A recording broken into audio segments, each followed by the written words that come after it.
તમે બધી વખત મારા વિડીયો જોતા હોય તો લાઈક કરજો અને શેર કરજો અને સબસ્ક્રાઈબ કરજો। તમે મારા મા બાપના વિડીયો તો જોતા જ હશો। અને બીજી વાત છે કે અહીંયા તો અવાજ બહુ આવશે એટલે તમને સાંભળવામાં થોડી તકલીફ પડશે એટલે હું ધાબા પર આવ્યો છું। અને હવે ચલો આપણો વિડીયો સ્ટાર્ટ થાય છે। એના પહેલાં જોતા લાઈક કરજો, શેર કરજો અને સબસ્ક્રાઈબ કરજો અને કોમેન્ટ પણ કરજો। જેના ઘરમાં મા બાપ હોય છે ને, મા બાપ એમને તે બધું જ સહન થાય છે।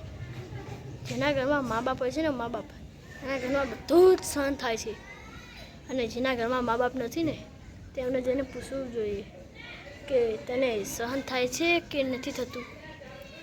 અને જ્યારે પણ મા બાપ હોય છે ને, મા બાપ ત્યારે આપણી જિંદગી આભલે અડે છે।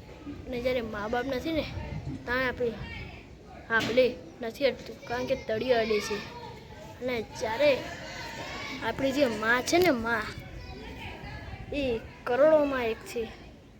અને જે આપણે છીએ ને એ પણ કરોડોમાં એક છીએ। અને આપણો બાપ છે ને એ પણ કરોડોમાં એક છે।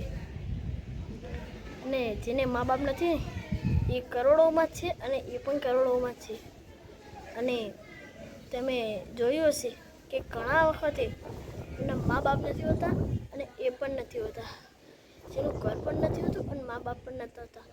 અને ત્યારે એમને બહુ જ તકલીફ હોય છે। જ્યારે આપણે ગરીબોની સેવા કરીએ છીએ ને ત્યારે કોઈક આપણને એમ કહે છે, તમે શું ગરીબોને આપો છો, શું ગરીબોને નથી આપતા। અને બીજી વાત એ છે કે જે મા બાપને વૃદ્ધાશ્રમમાં મેલી આવે છે ને એ ખોટી વાત છે। એ વૃદ્ધાશ્રમમાં તમારો છોકરો મોટો થશે તો તમને જ મેળી આવશે, તો એટલે તમે થોડું ખ્યાલ રાખજો। અને જરાય મા બાપને કદી કોઈને બગાડાય નહીં અને કંઈ કરાય નહીં। તમારા મા બાપ અને આપણા મા બાપ બધા એક જ છે। જય શ્રી કૃષ્ણ।